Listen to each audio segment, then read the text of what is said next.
here a little bit. I mean, unless it, you know, we're no rush, unless only when maybe Tim or when Gary has a exercise. He's going to have one today, but it's going to be about the last 20 minutes. So we can just get started. You know, I'm going to, if I can, show some of the pages of the what we're going to be reading. I mean, it's just interesting. The one thing that is interesting on these books, or is the immediacy of it. You know, what we're going to. I just wanted to show some of the handwritten pages of what we're going to be going over, because it's real. You know, what we're looking at here is absolutely something that was, and we got to keep this in mind, because you can kind of get lost in thinking this is just the regular old Jung that you can read, you know, at 100 pages at a stretch, and you know, not and it all contextually fits together, and that's not true at all. So anyway, let me just show you. I just want to just start out with one. Let's try this one here. Okay. So this is what we're going to be reading. See, now it starts on November 28th, 1913. And I'm just going to, maybe just for the first few words, maybe you can follow along. And I won't do it with every page, but so this is page 31, and it's the November 28th of 1913. And if you can see, I'm going to get rid of this here for a second. Let's see. All right. Then, you know, he has the November 28th, he sent his resignation letter, or his breakup letter with Freud, on the 27th of October. And then he's had 5 other entries in the Black Book. So this is the 6th entry. It's on a Friday, you know. And again, what we're trying to stress is the immediacy of these. So he's saying, okay, you know, it's been a couple days since he's went through these. He's had some, and the one thing you'll find, though, is he really he's so adaptable. He quickly gets the message of these through these confrontations of what's required of him and what the other side is expecting. He gets it, you know. It doesn't go over his head, you know. And so you'll see, as we go through here, him adapting to and learning what the unconscious is all about. So anyway, this is the one about the desert, and it was something that I kind of, now we're going to learn a little bit about solitude here and what solitude is, because he says, it's with inner resistance I approach this book. I ceaselessly devalue it, yet I'm forced to dive into it, and I'm really diving into myself. It wants to follow this way, so it wants him to come to this book every day, or as often as he can. That's what its way is for him to this is how he individuates, is through these entries that he makes in this book, you know. And so but his soul seemingly has led him into the desert, which is the desert of his own own self. He did not think his soul was a desert, but it seemed to be the case. Barren, hot, dusty, without drink. The journey leads through hot sand, slowly waiting, now without a visible goal to hope for. Okay.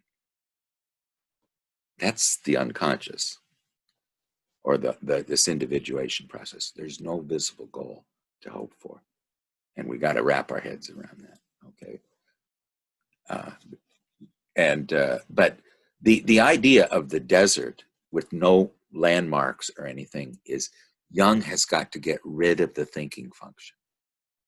He has to come to a place where there's no thoughts, and he says is the only place that really there is solitude is when I stop thinking. Because if I'm alone just thinking, that's not solitude. I mean, the solitude that he needs is to be in the desert. His soul does not have thoughts. It does not have any goals. And it has no intention, and it has no direction. And this is very difficult for someone who was, James Hollis called him the greatest intuitive thinker who ever lived, and his thinking was very directed thinking, although when it was combined with intuition, and he tells us later who the intellect is to be in service to. Okay. All right. He just is thinking how eerie this wasteland is. Before he would have revolted against this place where there's no goals, no visible things on the landscape. Now we'll find out later there's all kinds of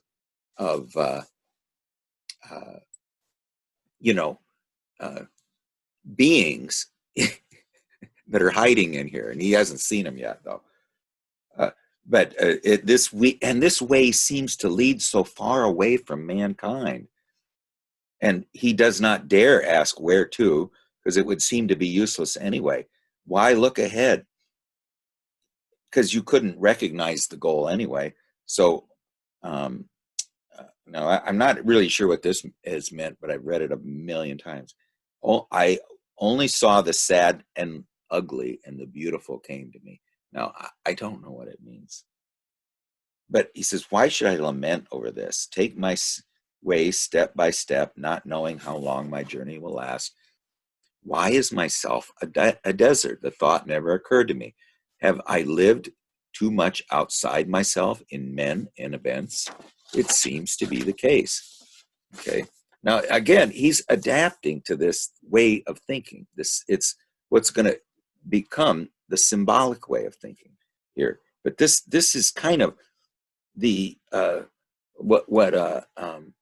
Lance Owens says the Black Book seemed to be doing is laying out the science of visioning, and he's struggling with it right here.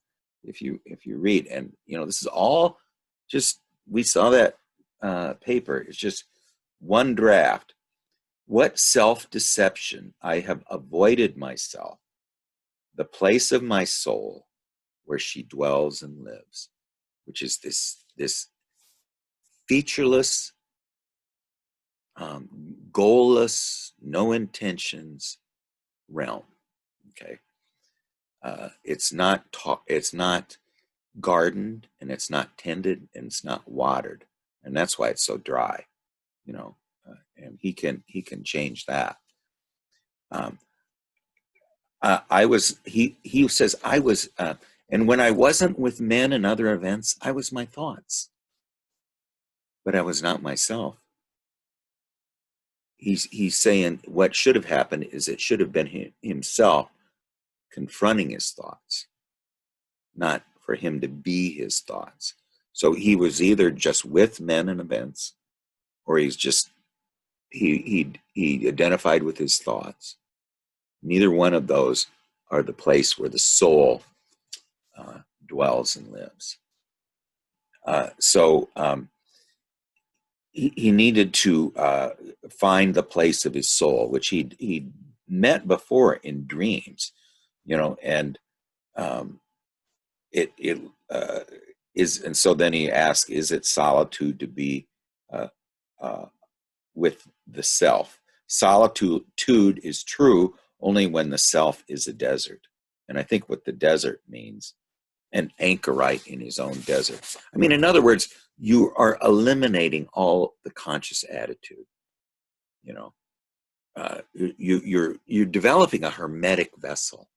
Okay, I think that's what he means by the desert. Is there's a hermetic vessel. Now, remember, this is before he knew anything about alchemy, so he's just groping here. He doesn't has no help whatsoever. Um, and So then he asks, should I make a garden out of it? Should I people this desolate land and make it habitable? And should I open the airy magic garden of the desert for all those who want to escape the dense bustle of outer life? I am clueless. That's not, I think, what he wants him to do. But it led me. The soul led me into the desert, and what am I to do here? Do I play hide and seek with myself? Um, what um, only life leads me into the desert. And he asks you, my soul, my life, what am I to do here? And here's the answer. And if you've ever read the red letter edition of the New Testament, where it's just the sayings of Jesus, or the Gospel of Thomas, you read just the Gospel of Thomas. It's a completely different book. If you read this book and just read what the soul says, it's a completely different book. She's pretty pithy and yet stunning. And she says, I hear the cruel word, wait. What am I to do here? Wait. Okay. Wait. That's the devil's most horrible punishment. Letting people wait. Okay. Letting things happen is what he's gonna find out later. It's Wu Wei, the in the psyche. It is not everything in the psyche is happens just happens. It just appears. It's not. It would be like the intuitive function and the sensation function. Those are things that just happen to us. So wait for something to happen.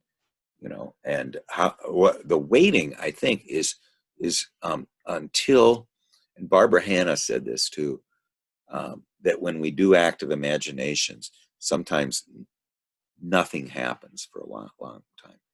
Well, and then you just are bored and you wait, and you kind of get more bored, and you start to almost fall asleep, and then suddenly there's the sudden drop, and you see something. I had that happen to me this week, and I see a face looking at me, and it says, "You're making me blind," and it's just pointing to its right eye. I mean, if this was one of those instances where nothing was happening, and I'm getting bored, and I'm starting to fall asleep, and then as you kind of are drifting off, then suddenly something happens. And I think you have to reach a certain state, and um, of of of um, of the ego's harsh light being dimmed before it's permeable. you know and I don't think that we automatically know how to do that, and the ego is just clinging on for dear life, and so it's freezing everything out. And he'll talk about this later in what he's talking about in his intentions, and what they are. So anyway, that was the one about the desert. I just summing it up, it's that um, torment belongs to the desert. I actually, in the desert, waiting and waiting for what? Nothingness surrounds me without an echo. Yet the feeling of events crowded behind the faraway horizon, occasionally conjuring up a mirage. Okay, so he has the feeling that beyond the horizon, uh, there's events are crowded there, and they appear as a mirage. But the reality here is waiting, you know, and they he says the anchorites or the early Christians in the desert wrestled with the devil, and he says, I wrestle with waiting, and I am tired, release me. That's his last comments. So anyway, that was the one on the desert. So what did we learn from that? I mean, it's just again, it's an entry of that all of us experience. I think is he's learning. I think what we learned in there is that the thinking, he's learning that the thinking function is occluding his vision, you know, and until he has um, a a flask that is empty of everything, the work can't begin, you know. And then what do I do when I have the flask, the alchemical flask, completely empty? You wait.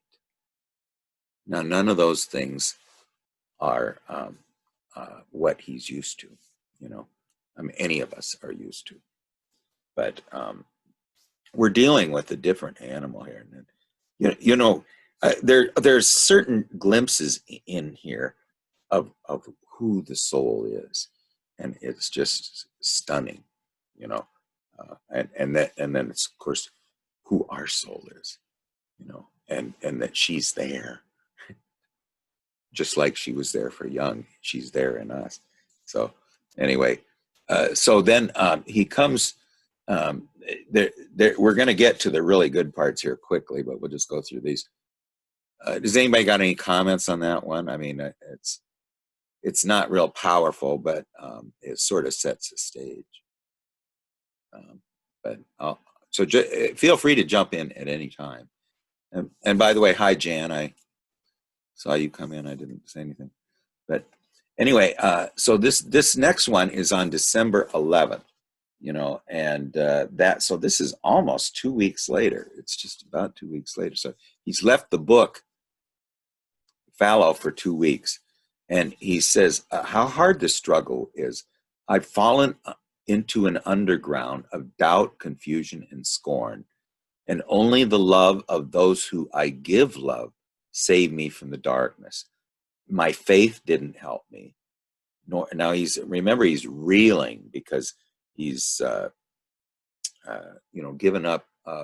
He cut off his relationships with the international psychic community, psychological community, with his letter to Freud, breaking off relations with him, and basically being ostracized now by probably most of the psychologists in the world, other than a few in Zurich and some in America.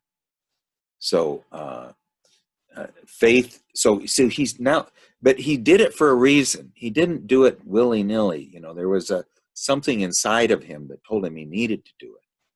You know, but now he's experiencing a depression. Well, you know, as Marie-Louise von Franz says, that both economies and people sometimes need depressions because it forces them perhaps for the first time to look inward. And this is exactly what's happening with Jung.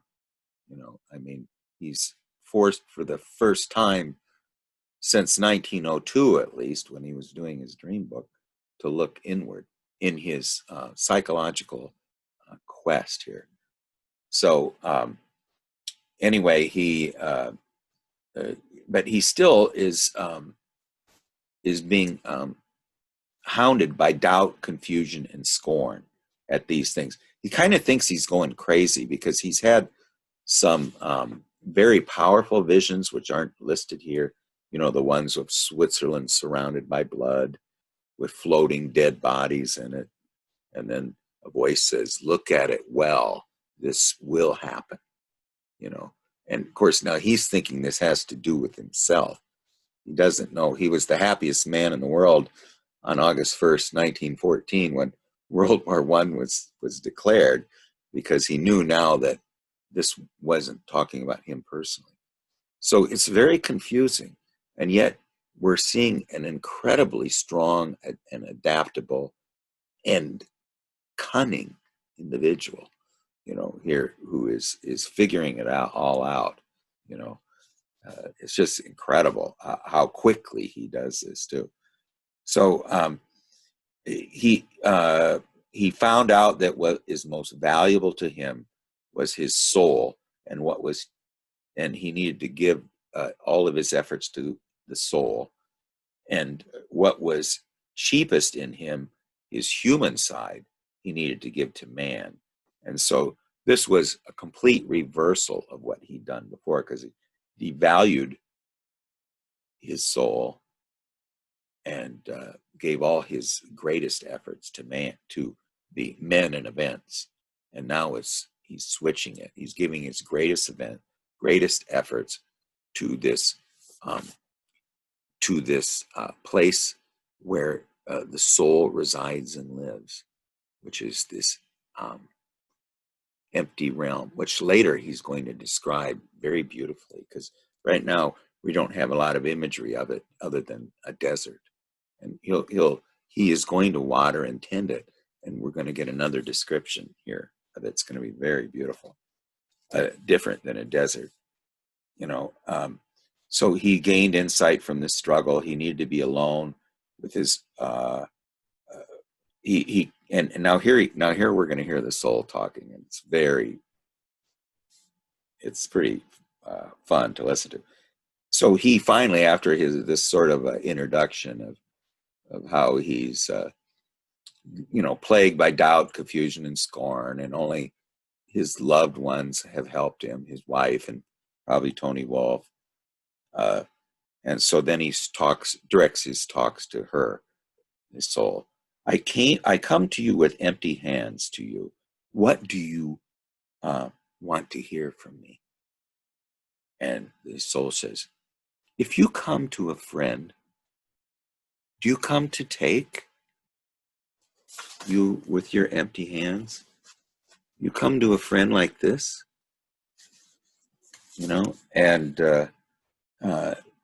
he said, I know this should not be so, but it seems to me that I'm poor and empty.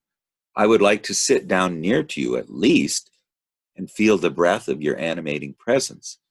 My way is hot sand all day long, a sandy path. My patience is sometimes weak, and at once I despaired of myself, as you know, she says. And then she says this. Now, this is fabulous. Here's her second statement. You speak to me as if you were a child complaining to its mother. I am not your mother. And so then he says, well, I do not wish to complain, but let me say to you that mine is a long and dusty road. You are to me like a shady tree in the dry desert, and I would like to enjoy your shade. Now, this is clearly developing two voices here, you know. So the other one says, here's the soul again. You are pleasure seeking. Where is your patience? Your time has not yet run its course. Have you forgotten why you went into the desert? He's complaining he's in the desert. Have you forgotten why you went into the desert? You know, it was because his thinking function was killing him. He says, my faith is weak, my face is blind from all the shimmering blaze of the desert sun. The heat lies on me like lead. Thirst torments me. I dare not think how Unendingly long my way is, and above all, I see nothing in front of me. You know, and she says again, now this is just so beautiful. Here, right, Adam is here. Just a second. Okay. Hi, Adam. Just getting started here. Okay. Anyway, she says the time change was a little. I thought it would be 3 o'clock, and it ended up to be 1 o'clock. So I was going 2 hours opposite direction. So anyway, he's complaining that the heat lies on me like lead, thirst torments me, and his way is unendingly long, and there's nothing here. And she says, "You speak as if you have learned nothing. Can you not wait? Should everything fall into your lap ripe and finished? You are full, yes. You teem with intentions and desirousness. Do you still not know the way to truth stands open only to those without intentions? Do you still not know that fulfillment comes only to the one who does not desire, to the one who is not greedy?" Now she's talking about her and him finally coming to an understanding. And how is this going to happen? And he says, that is also in my thoughts, but I hardly live accordingly. And then she says, how, tell me, do you then believe that these thoughts are going to help you?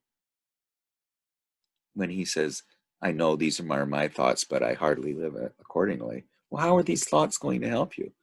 And he says, I confess that I have not a few, but many thoughts that I do not that I do not live, and from which nevertheless I expect help and efficacy. Even though I don't follow their precepts, I'm hoping that someday maybe they will help me. I would always like to refer to the fact that I am a human being, just a human being, who is weak and sometimes does not do his best. And she says, oh, is this what you think it means to be human? A statement like that? And then he says, you are very hard, my soul, but you are right. How little adept we are at living. Now, here's a little thing he says here that's very, I think he's getting the message. We should grow like a tree that likewise does not know its law. We should grow like a tree that likewise does not know its law. Well, this is the way of no intention, of waiting, and not for psychic events to occur, because they're not going to occur by forcing them. And he says, as the lilies in the field, they toil not, neither do they spin. So we tie ourselves up with intentions, not mindful of the fact that intention is the limitation and the exclusion of life. Intention is the exclusion of life. And how much childish, short-sighted egotism lies in intention. We believe that we can illuminate the darkness with intention, but in that way we are aiming past the light. Because if you illuminate, you can't illuminate the darkness with intention. So you can't illuminate the imaginal world that we're trying to live with in active imagination, or develop a relationship with in active imagination, with intention. And he says, let me bring you only one complaint before you. I suffer from scorn, my own scorn, that this is all a waste of time. And then she says, do you think so little of yourself, of your psyche, she means? And he says, I don't believe I do. And then she says, well, then listen, you think very little of me. Do you still not know that you are not writing a book to feed your vanity, but that you are speaking with me, your soul? Be honest here. How can you suffer from scorn if you address me with those words that I give you? Do you actually know who I am? Have you grasped me, defined me, and made me into one of your dead formulas? Have you measured the depths of my chasms and explored all the ways which I am going to lead you? Scorn will never challenge you if, as long as you are not vain to the very marrow of your bones. That's kind of a powerful statement. And he says, your truth is hard. I want to lay down my vanity before you, since it blinds me. That is why I believe my hands were empty when I came to you today. I did not consider that it is you who fills empty hands if they just stretched out willing to sacrifice. And so you don't come to her with empty hands because you want to take. You come to her with empty hands because you just threw away everything you had that was valuable to you. That's why your hands are empty. You've just sacrificed everything that was of value to you. And that you can only come to her in that state. Don't come to her to take. And so he says, let's see, because I thought I had, let's see, where am I? He says, I am your vessel, empty without you, but brimming over with you. Now, that's a very alchemical thing. We are an empty vessel, and what are we to be filled? We're a cauldron. And what are we to be filled with? We're to be filled with soul. And if we aren't filled with soul, we are an empty cauldron. We're hollow, and we have nothing inside us. You know, only the person who's filled with soul, when you knock on the outside of their cauldron, do you hear that resonance that you know is true. You know, if it sounds too hollow, you know, I mean, and this is not easy either for any of us. Okay, so impatience is tearing me apart. What is this all about? Where does this road end? There's no sound and there's no answer. So the soul's been quiet. She won't say anymore. And there was a footnote there that said the cardinal lesson in Chinese alchemy, in the Secret of the Golden Flower, and Meister Eckhart is allowing psychic events to happen of their own accord, letting things happen, action through non-action, the letting go of oneself. Meister Eckhart became the key to Jung that succeeded in opening the door to the way. One must be able to psychically let things happen. So anyway, that was the second dialogue. Does anyone have any comments on that? I mean, it's pretty powerful. That is a pretty powerful. I mean, let's just kind of sum it up. You know, I mean, we can sum it up in the statements of the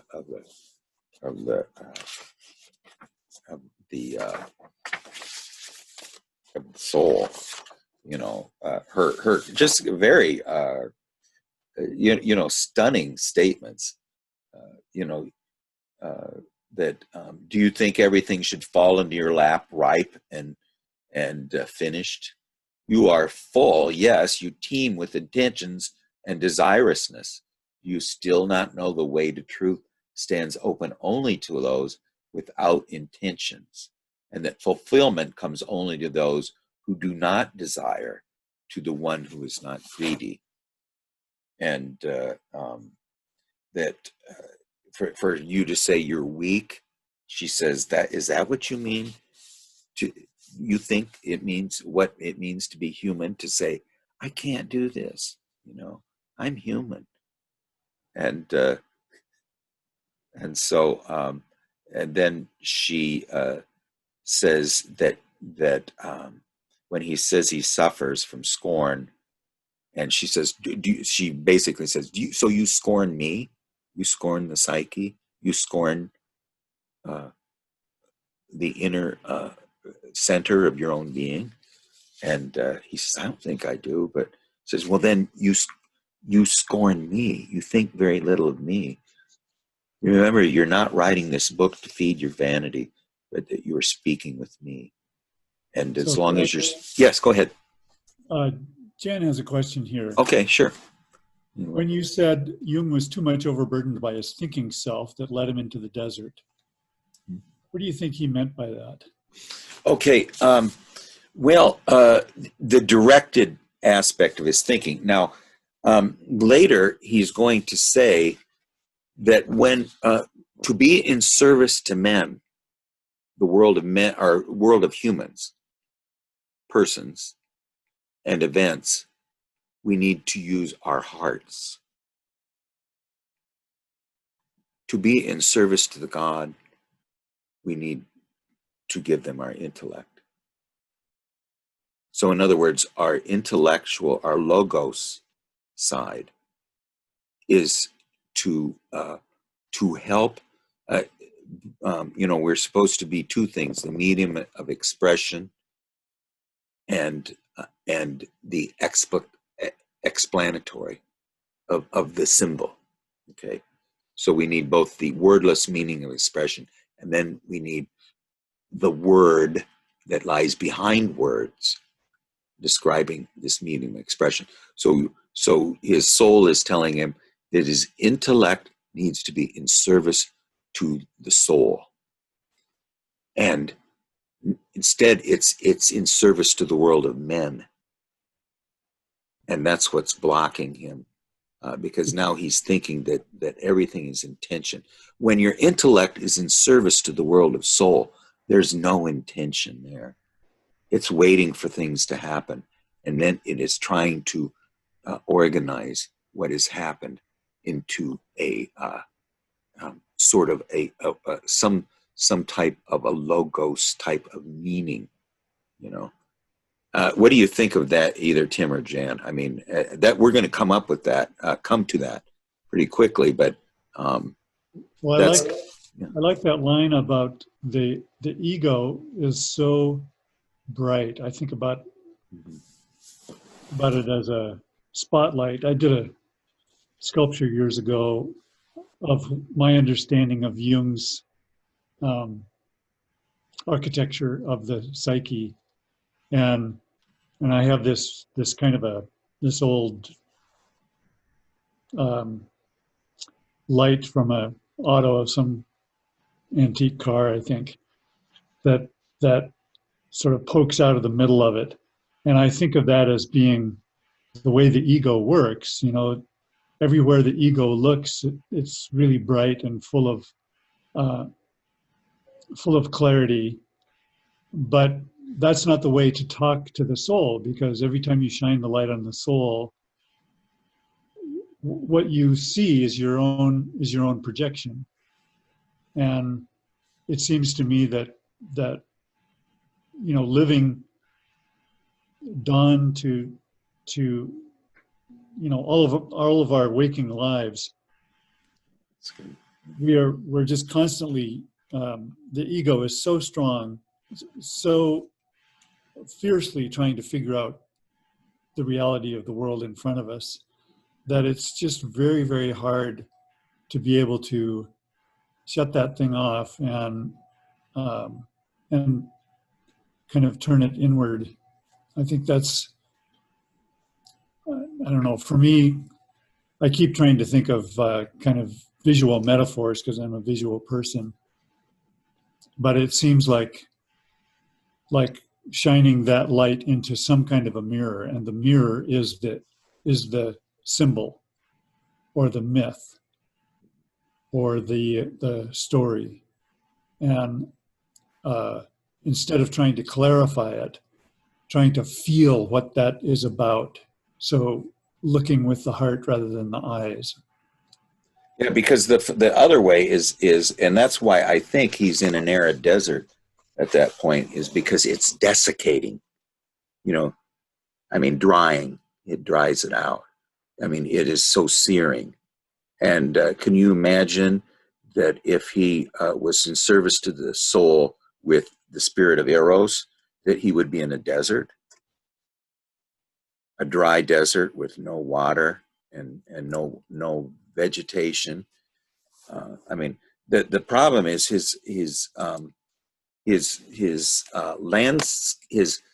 psychic landscape right now has just been dried out completely by the searing light of directed thinking, you know, and it's just absolutely made a desert of everything around it. Yeah, and directed thinking has no eros in it. And so all of that moisture and all of the aliveness comes from the eros. And so, And the intellect just cannot produce that no matter how hard it tries. It's got to come from the body and from the earth. and you know what you're going to see here in the next dialogue? He kills his intellect. Siegfried. He kills what? He kills his superior function, Siegfried. He's realizing that his lower functions are not going to be able to operate and are not dry out the entire universe.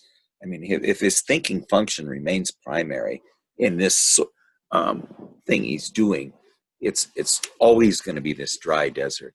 Something drastic needs to happen. So he needs to be there needs to be a death and a rebirth, you know. And I think that's coming up here. Yeah, it is. So now this is 12:12. Which I believe is the next day. And here's where he, well, this is not where he kills Siegfried, but this is where he first meets Siegfried, okay?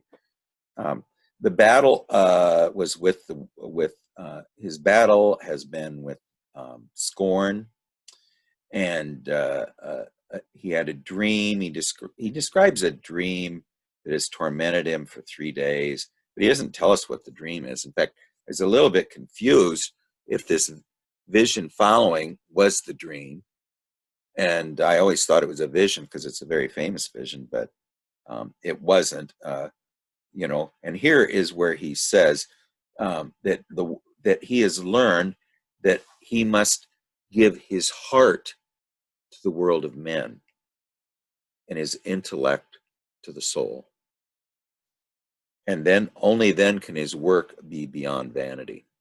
Because you know, if he's giving his intellect, which he's used before to impress Freud and impress the whole world and gain fame and everything and prestige,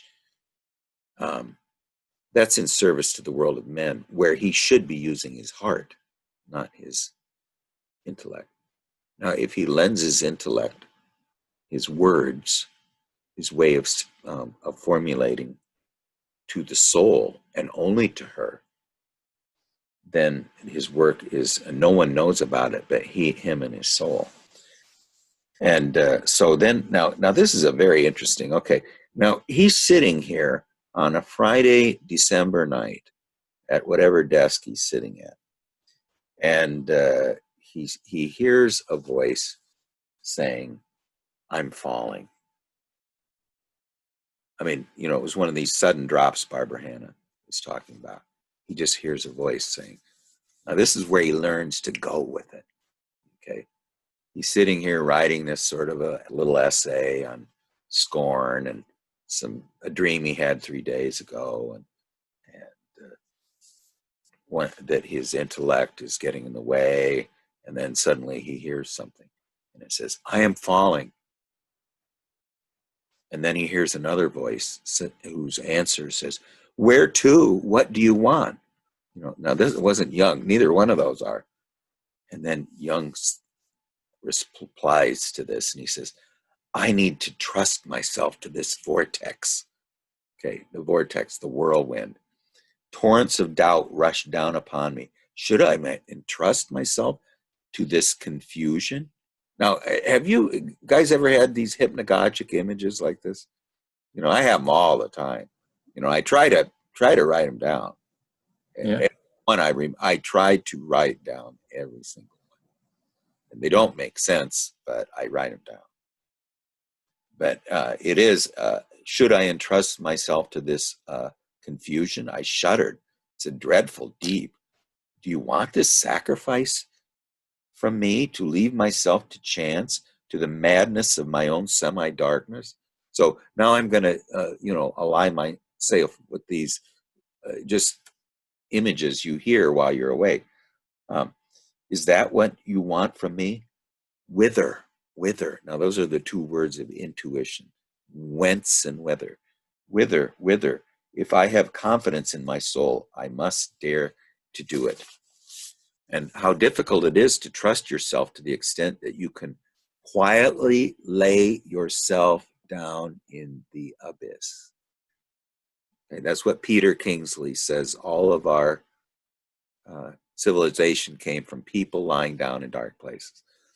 Jung maybe had read that, but I'm not sure. It's so anyway. He says, he tells this voice, you fall, whoever you are, and I want to fall with you. So I do fall with this person, this entity, along gray rocks into whirling depths. Pillars of steam shoot up, hissing and roaring noises, a descent into hell. I see a black cave. A leather dwarf protects the entrance. And so now he's a little scared, okay, because this is really real. And the ground is black dirt up to his ankles, and he hesitates to enter. Shadows scurry along beside him, forward, and he's seized by fear. It's narrow and hot or cold. He doesn't know.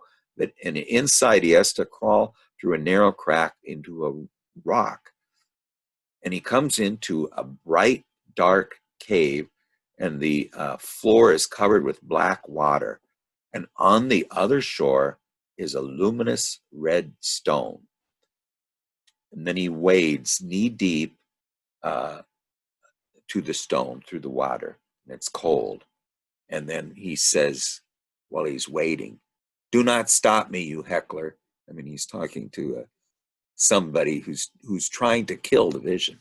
He's going to mention this later, that there are things above in the upper world that are trying to kill our active imagination when it's going on, and he's shutting it out. I would add to that, I think it's the whole bloody culture that is trying to kill that voice. Exactly. Yeah. Everywhere you go, there's this constant pressure to just focus on the here and now, the reality that we all share. That as soon as you have some kind of an intuition, as soon as you start talking about something that's invisible, it seems like the whole world becomes prickly, and they say, "Well, don't trouble us with that. Let's get back to the agreed upon illusion that is our, the matrix before us." That's exactly right. I mean, and of course he's he's right now he's feeling also very, very, very lonely, because a lot of his friends are ostracizing him because he's cut himself off from that din of the outer world that it just drowns out everything. So it is. It's kind of, it reminds me of Black Elk's vision. When he, a lot of the Native Americans saw this coming, and the the famous speech of Chief Seattle, where the forest will be covered with talking wires. What will happen to the heat of the pony? I mean, there's this idea of what are we losing? I mean, if you want to find out what we're losing, read that speech that's attributed to Chief Seattle, and I don't really care who wrote it. It is true. So if somebody tells you, well, I don't think Chief Seattle wrote that, bullshit. Somebody wrote it, knew what they were talking about. Okay? Yeah, and Craig, I could add, as I go along in this like fearful journey that it sounds like Jung was doing, but I also feel that I'm doing, and it sounds like Tim is, and probably all of us in our own way. I'm starting to work a lot more with like indigenous people, and I'm suddenly in contact with this whole world of people. But some of it is from via YouTube. Others, it's like the Society of Indian Psychologists that I'm meeting with people. I'm starting to work with people at the Ohlone people from Oakland, and I guess what I'm seeing is that what people are expressing a lot is that things are really changing now.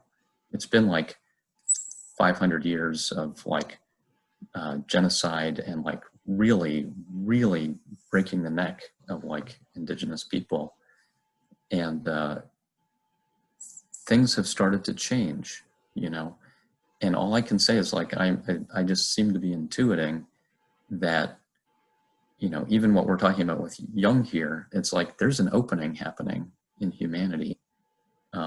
It seems to me like it's extremely painful what we're going through right now. I mean, this whole pandemic thing, but at the same time, there's this huge change that we're going through as humanity.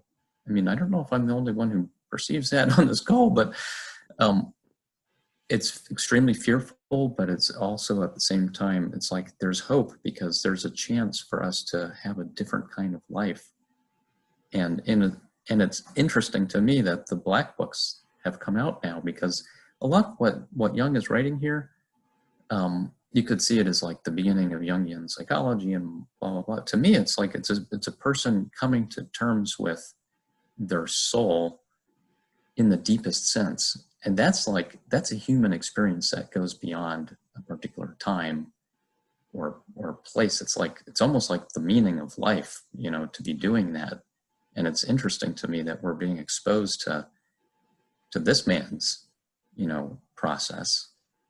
But then it also brings up the question for me, what process are each of us going through?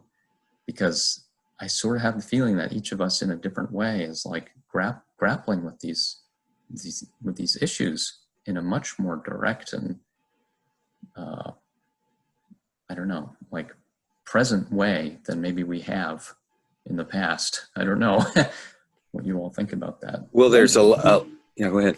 Go ahead, Tim. I agree with you, Adam. I think there's so many of us that are feeling that. And one of the things that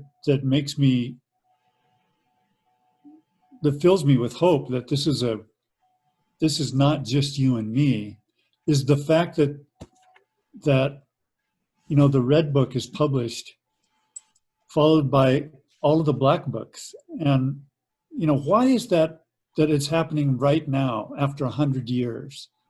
I think it has to do with this kind of bursting forth that makes that possible. Because if it wasn't possible 20 years ago, what has happened that it has become possible now?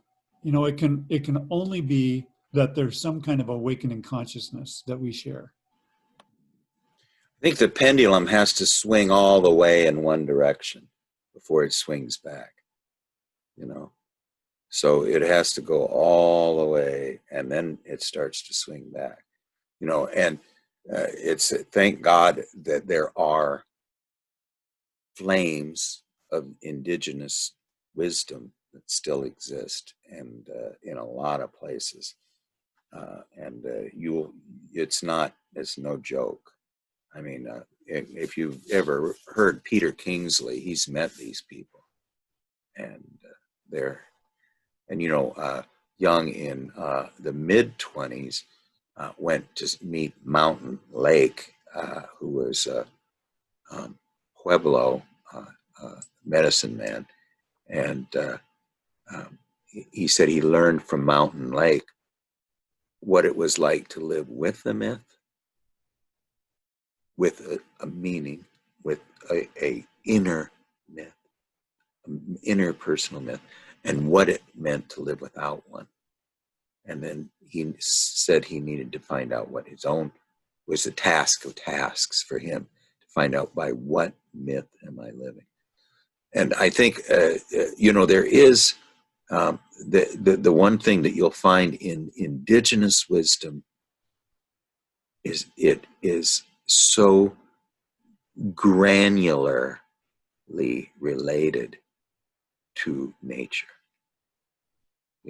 unlike probably any other. I mean, it's very, Taoism is to some extent, but I don't think it's as granular, where they are in awe and of gratitude to the trees and to the sky and to the lakes and the rivers and the place they came out of, the ancestral places, and the holy relics are the holy mountains,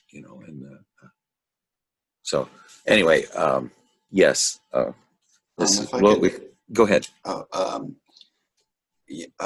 the note of, the kind of whole world being in this, it's a kind of extremely large synchronistic event. It seems to be of, everything's coming to a sort of threshold crossing, like that, all the dots are being connected, and it's just kind of like accelerating in this direction.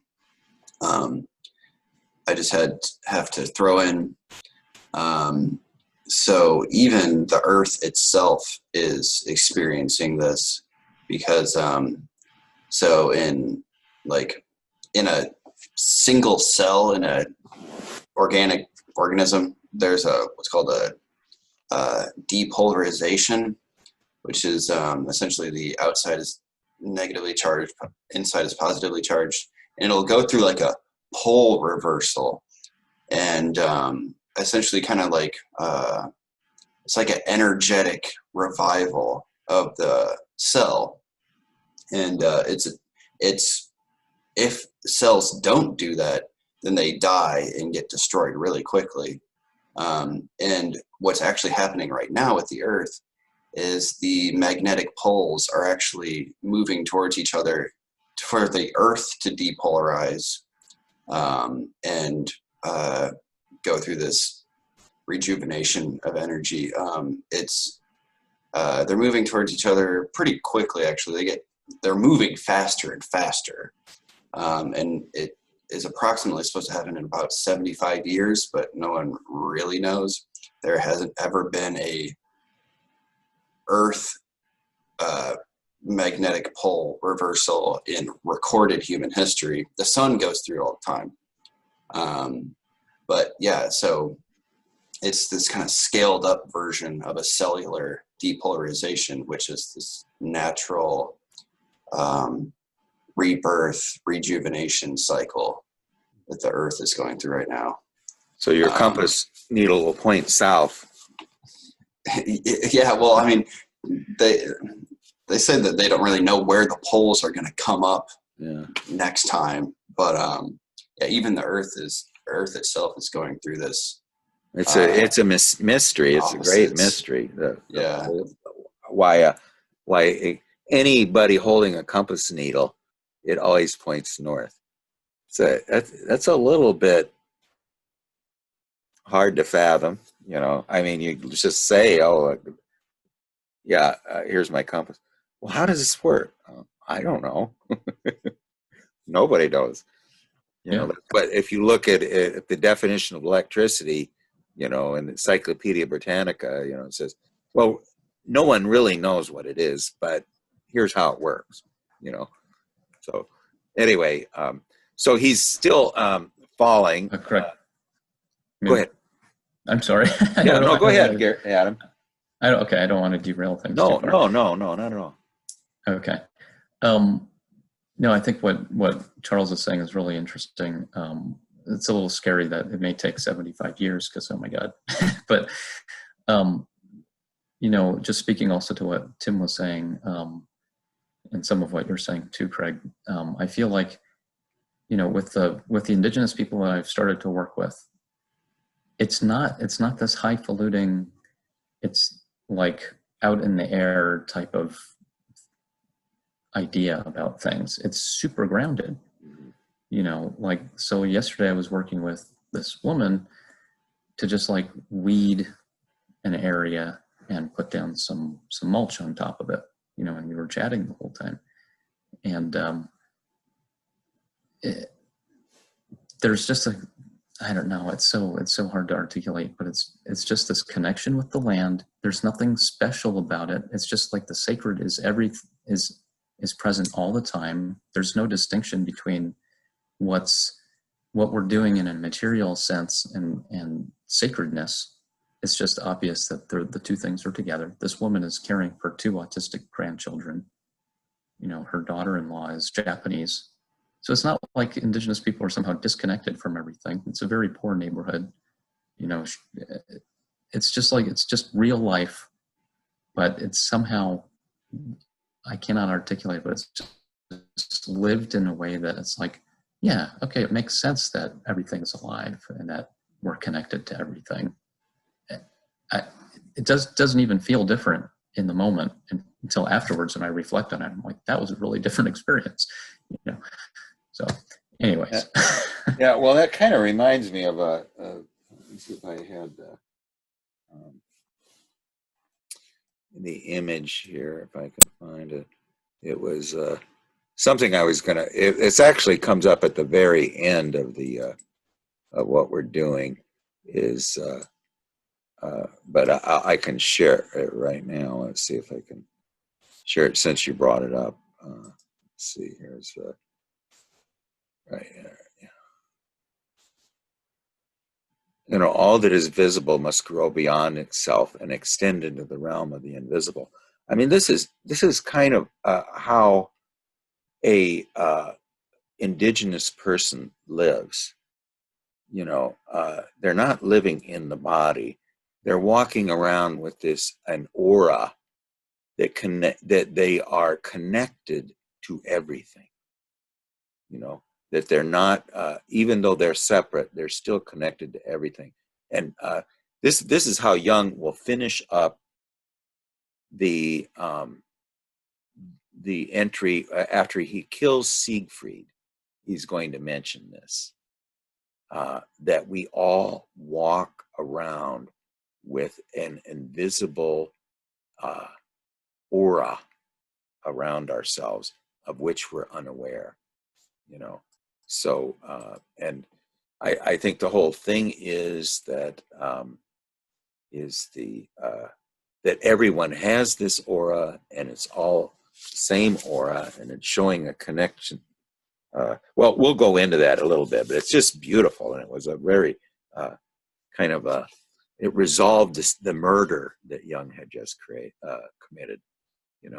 So anyway, he falls into these descent into hell, sees the black cave with the leather dwarf, and he wades across the knee-deep water, and he has to sees the stone of torment with the red light, and he said later that this was the stone of wisdom. And actually, this is the place of the oracle. We're going to find that out.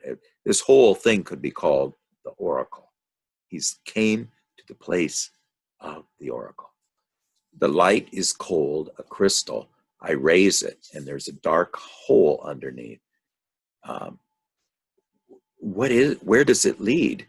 And the cave is reverberating with many human voices, but no one is here. I stand with the stone in my hand, peering around inquiringly, seeing only himself. And he doesn't listen to the voices, and they're not going to keep him away. He wants to know about the dark hole, where it leads and what it says. Is it an oracle? Is it the place of Pythia? Now, I don't know if you know who Pythia is, but she was the oracle of Delphi. You know, now if you see, let's see, yes, there we go. Okay, you see that fissure there, that her chair is above this fissure in the ground. And when they excavated this area, and you know, she's holding the thing, and she utters things that are not to be laughed at. You know, I mean, that was what they said about her. You know, that she's the word Pythia means to rot. It's a decomposition of bodies. It comes from the word from Python. When Apollo killed the python, and the body rotted, but it kind of relates to this underground fissure. It had a kind of a sulfurous smell, I think, is what it had to do with. I mean, if you've ever been to Hawaii or near a volcano, you kind of know what that is sort of referring to. And then anyway, that is Pythia, and he's thinking this is the place of where Pythia, it's her place. So it's and he tells the voices that are clamoring in the background, "You shall not keep me away. Ancient and eternal things need and want to be uttered here. Be quiet with your yelling, you ridiculous shadows, you castaways of the upper world." This is the site of the oracle. Could it be? You know, and he says, "Shall I place my ear to your opening?" And he heard the far and near roaring of underground waters. And then he saw these three things. Now, this is the painting he did in the Red Book. I don't know how you can see it, but first he saw a man with a wounded head swimming through the water. That's Jung's thinking function. That's Siegfried. Okay. Then he saw the scarab. Okay. The scarab is related to the sun, but it's also related to the world of the ancestors. So it's somewhat a symbol of the realm of the mothers. Then there is the very interesting image of the underground sun. Now, there is a lot that can be said about the underground sun, but it's shining in the depths of the waters. And when it appears, 1,000 serpents come off the wall and swarm around it. Now, Jung said that the sun in our consciousness represents the sound Om, you know. And so a person who's aligned with the sun is aligned with Om, you know. But in the underground realm of the mothers, when you see the sun, it's not the desiccating sun, the drying sun, you know. So anyway, that he sees the bloody head of a man on the dark stream, someone wounded who swims in the horrible depths. He does not know, or he is numb, frozen in icy cold in the posture of a swimmer, that he's followed by an immensely large black beetle, like a scarab, and then from the deepest reaches, a sun radiates through the water, curled up serpents on the sides of the cave stream towards the depths where the sun shines, and they crowd around, veiling the sun in the deep night, and the water rushes. He stands exhausted. The noise from 1,000 voices is echoed from the walls above. And then here's where he's talking about the image is about to, or the vision's about to end. And this is what kills our dreams. And you'll find that I have this happen to me, and is how noisy is the upper world. Too much hustle has destroyed this vision. But he tries to make the vision come back one more time, one more gaze into the depths, and he sees a red stream of blood springing up, like thick red blood for a long time, oozing out of this of the stone of wisdom. Okay, then he's now that was his vision. Now he reads about it or writes about it in the Red Book, and it's too worked over. Here you see it was very short statements. This is typically all we know about our visions. There's these just we see things pretty much like Jung described in maybe 20, 30 words. That was what he saw. Now there's probably a lot missing here. What the ambience of the place was, what if he smelled anything, what the temperature was, But the visions tend to be a little bit dark, And he says now, he doesn't know what he saw, but he says, "What did I just see? What a night!" Everything was viewed as if in a flight, swirled down and then up again. I mean, he's as amazed as he's just absolutely amazed by this. When she said to him in the last dialogue, "Do you expect everything to fall in your lap, ripe and finished?" Well, he just got something falling in his lap. A fruit fell from the tree, and it was quite a fruit.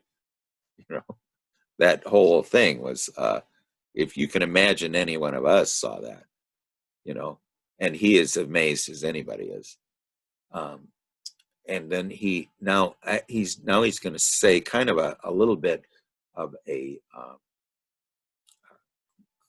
thanks to the wow, I went through a lot of time here. I heal the wounds that doubt inflicts me on my soul. That too is to be overcome, so that I can recognize your supreme meaning, how far away everything is, and how far I have turned back. Fear and doubt have torn me away.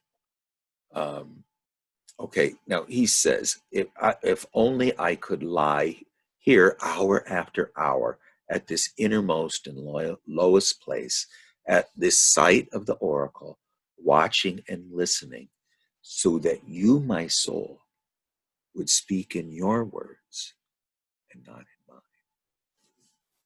Now, I don't know if anybody does this written dialogues, but when you read and it's not your words, it's hers. Those are very precious to us, And he says that I don't know. He goes on to how his intellect just rips and dismantles everything and does not very helpful. How can he ever conquer it? And he lived first in the upper world, but your inner world, my soul, I was like a shadow without substance, trembling and blown away with every breeze. And this kind of reminded me of my wife's mother.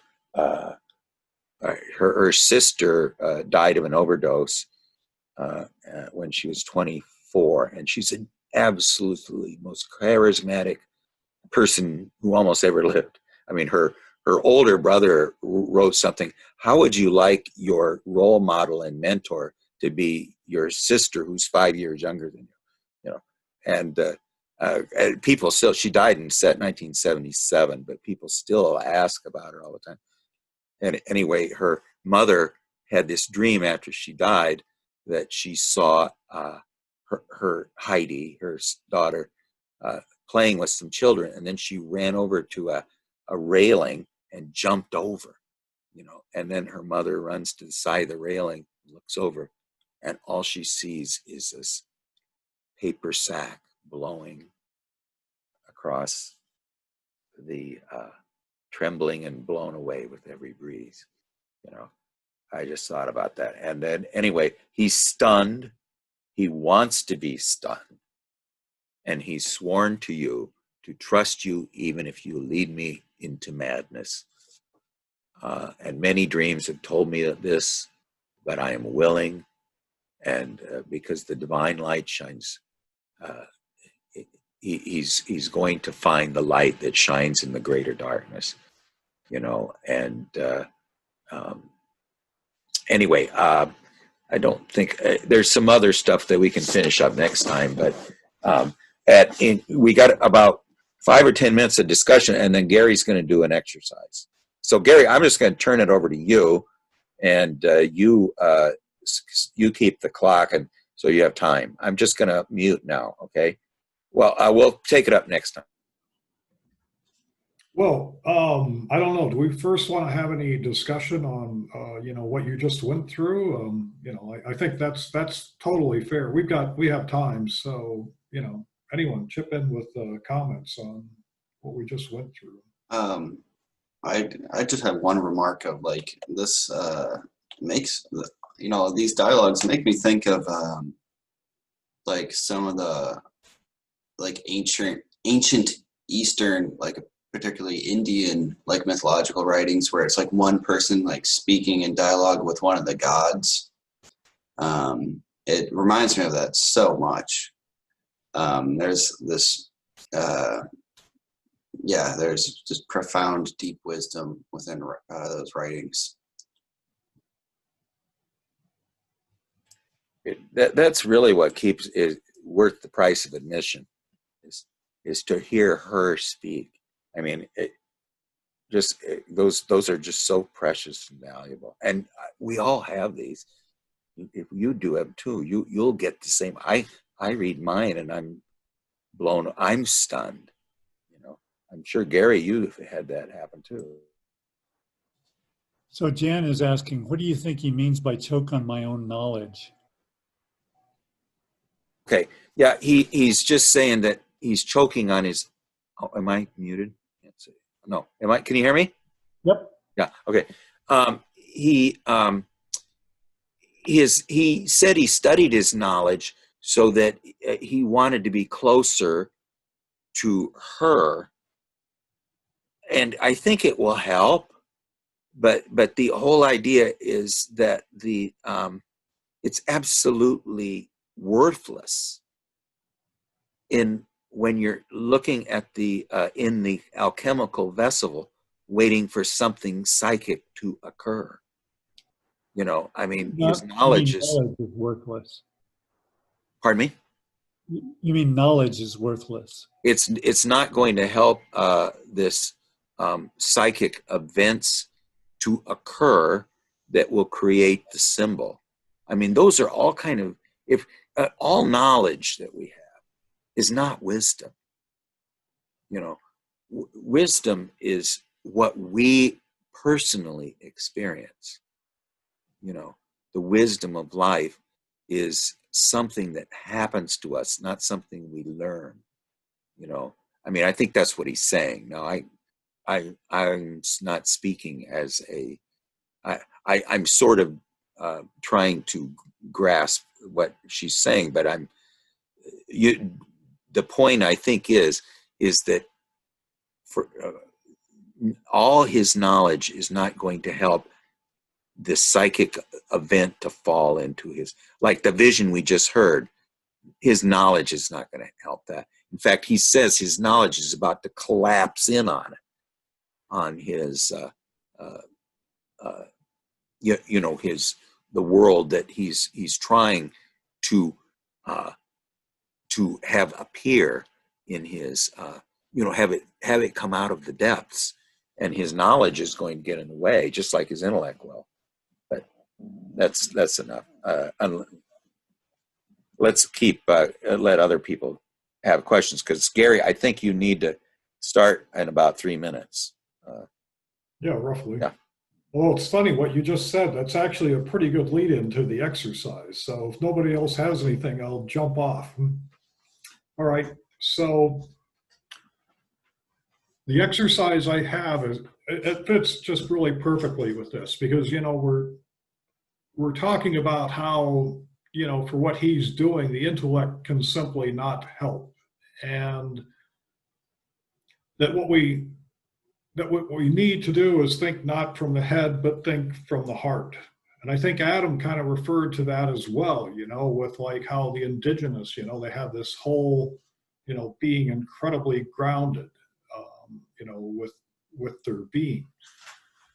And the exercise I have, you need to do with your eyes closed, because there's two aspects. There's a feeling aspect, and the feeling aspect is to be very aware of what you're doing with your body and movement. So this is a dance with a guided visualization. But as a dance, you know, I don't want you to think of anything with fast movements. Instead, what I want you to think of is incredibly slow movement, like, you know, maybe even barely moving, especially with your eyes closed. And that what you're trying to do is you're trying to be very aware of your movements, and, you know, allowing them to go where they want to go. And everybody will kill their video. And then the other part is to be following in your imagination with this guided vision that's being given. So, and then at the end of this, I think we'll still have a little bit of time to, you know, to make some comments and things. And I think because I've got this on speaker, what I have to do is when I share my screen, I need to mute it, because otherwise you'll get the sound of this playing, and you know, we'll get an echo effect. So if this doesn't work, you know, make a comment, and so that I know to,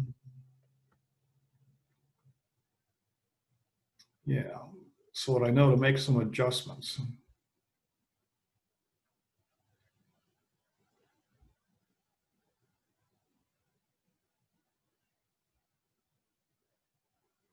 I'm trying to find my clip.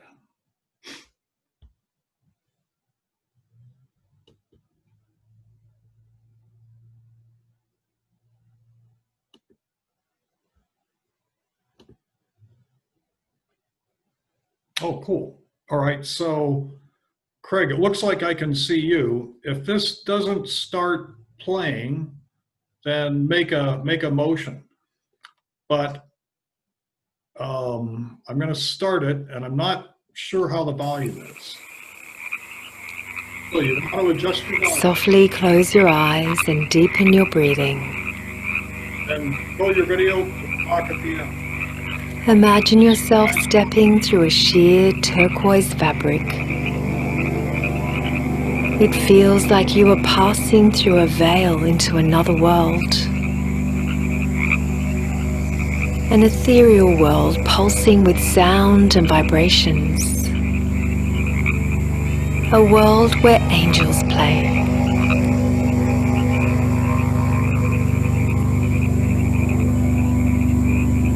Take a deep breath and begin to feel out into the space around you.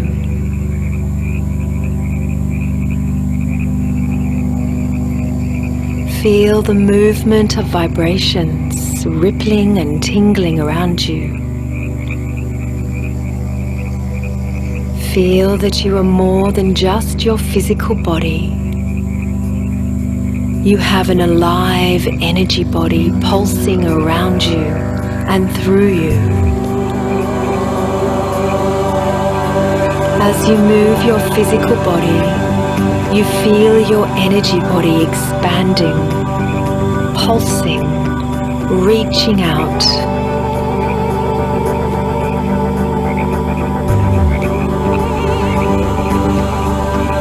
As you dance to the music of the spheres, you feel lighter, ethereal, free.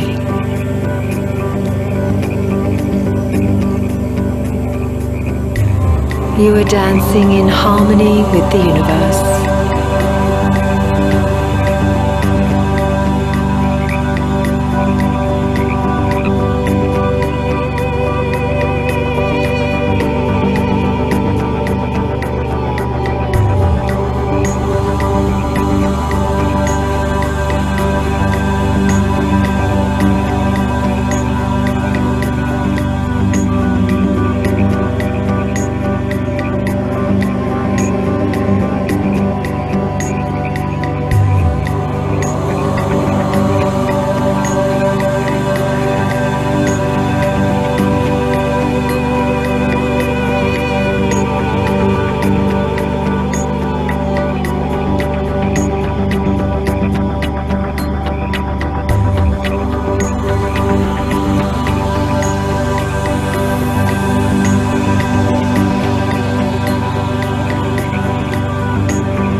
You find yourself standing at the entrance of a crystal cathedral.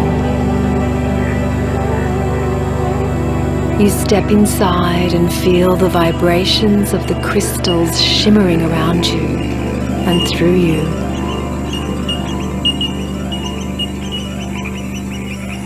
Standing in the center of the cathedral is a dancing ethereal being. Music ripples from her.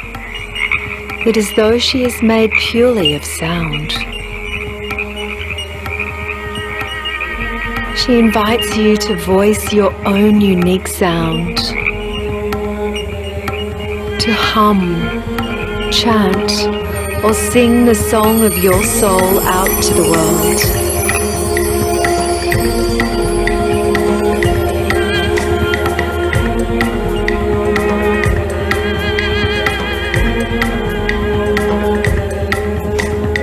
Feel the vibrations of your sound pulsing through your body.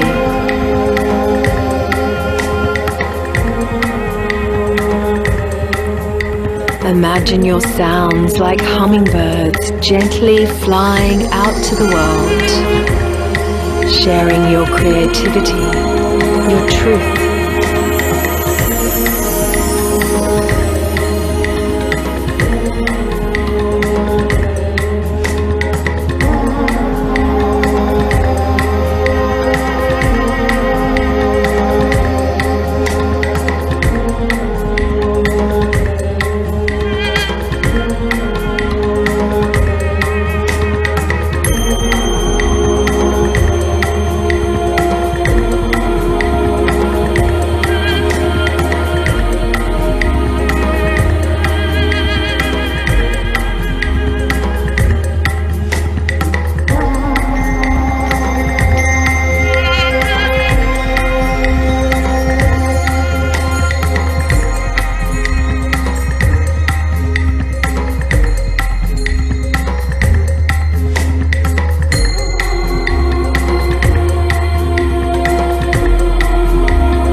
An ethereal choir forms a circle around you. As you sound your own sounds, the choir joins you in chanting healing sounds.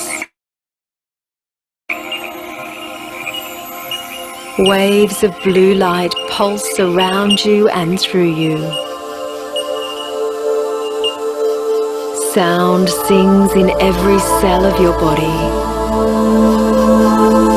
You feel the pure vibrations like lullabies for your soul.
take 3 slow, deep breaths.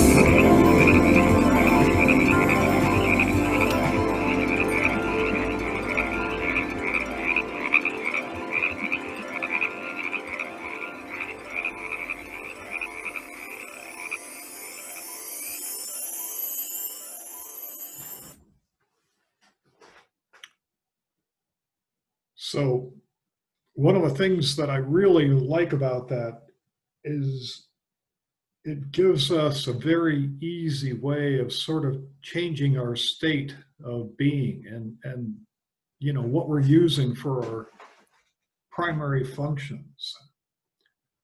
And the other thing is that it gives us practice using our imagination and using it, you know, in hopefully a really vivid way where you can just see and feel, you know, like the ethereal choir, the ancestors that are surrounding you in this circle. And it's like a meditation too, in that, you know, you're becoming this empty vessel, and yet you're in a very mystical setting. Comments? It was very powerful. I mean, immediately I was in the meditation. I mean, it was just like incredible going into the Crystal Cathedral and that it's where do you get these? These are very high quality. Wow, you know, let me put that up there because this is one of like 8 or 7, I think. Okay, I'm going to put it up in the comment section.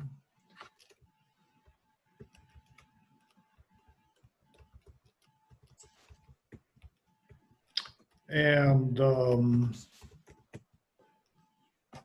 it's like, you know, you choose what you want to pay. You can either pay like 15 or 35 or 50 for this set of 7. And and you get your choice. When you play them, you have both just an audio and a visual, and then there's also for the video part, there's one which explains, you know, what it's about and, you know, what it is that you're actually working on as far as the chakras, and then the next one is the actual dance.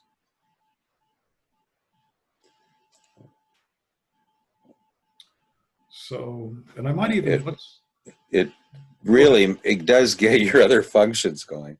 Plus, I think it really is a good. To me, I immediately went into the vision. It's powerful. The background music pulling you in. I don't know. Does anybody else felt that way? I don't know.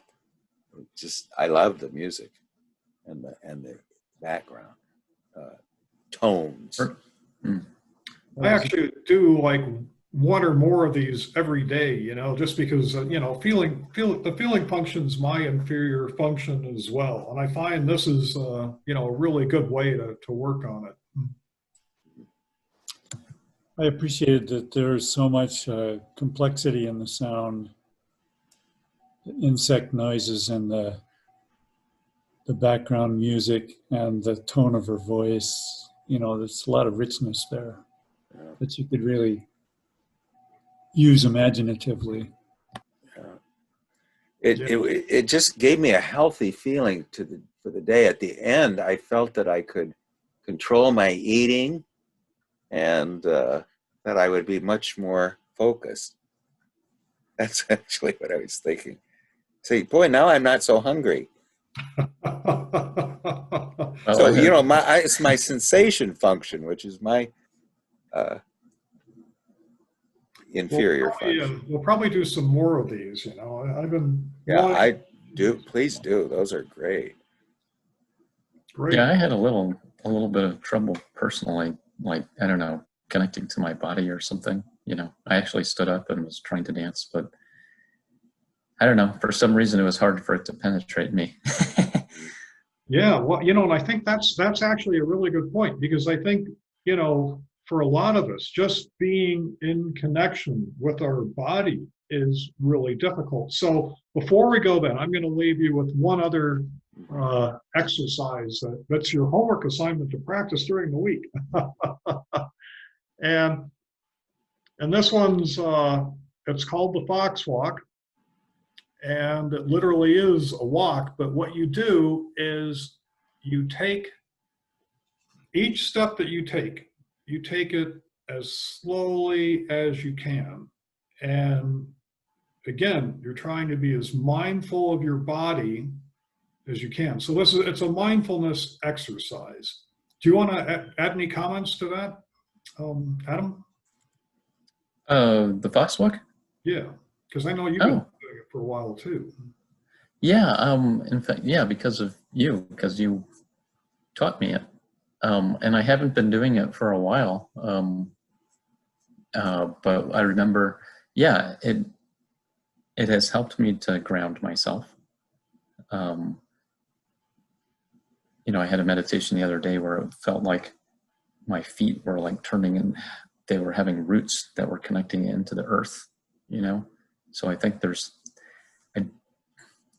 whatever practices that we can do. Carlos is asking, that's the Zen walk? Yeah, I think it's a Zen practice. Or it's a very, like walking meditation. But yeah, whatever we can do to get ourselves connected. I mean, for me, I guess manual work is doing it, But, I think at some point it would be good for both Gary and Adam, and possibly you, Tim, as well, to describe your spiritual practice. Just walk us through what you do on a weekly, monthly basis, because I think it would be helpful. I would also say either Kathy or Carlos. I think Kendall, I might have your email, but if you guys want to put your email in the chat, we can put you on the email list. I don't know if I have yours, either Carlos or Kathy, but if you needed, like you didn't have a copy of the Black Books, we can get you some PDFs of what we're reading anyway, But anyway, it was. I think we're about. Unless anybody else. Oh, thank you, Carlos. And Kathy, thank you, both of you. Great. Okay. Well, Gary, or do you have anything else then, or? That's it. Okay. Well, we'll pick up next time. We got to finish the vision of the thing, and then we'll get into Siegfried. And like I say, I mean, I think some of the things that are missing here, and I'm going to try to bring them in next time, is how this applies to our own work, because I see a lot of his struggles in my own. So, but that's kind of the whole thing. And like Lance Owens works with Stephen Heller, and also with Ribby, on kind of Gnostic Jung. And he said that this is a primer in the science of visioning. And we have to keep that in mind, that every one of these entries we're reading are raw entries of somebody just writing in their book. And like Jung says, his pen is being driven furiously. So I don't know how we can make that immediacy more apparent. I keep thinking, I'm reading, plain old prose, but this is not what we're reading here. So anyway, well, thank you, and welcome, Kendall and Kathy and Carlos, and Dawn. You're always a welcome presence. I always say you don't have to say anything, but like James Hillman said, the one thing he learned from Jung was even a stone in the river causes the stream to flow around it. So thank you for allowing us to be the river around you. Okay, well, thanks everybody. We'll see you next time. Okay, All right, see you. Bye now. Bye, Bye everybody.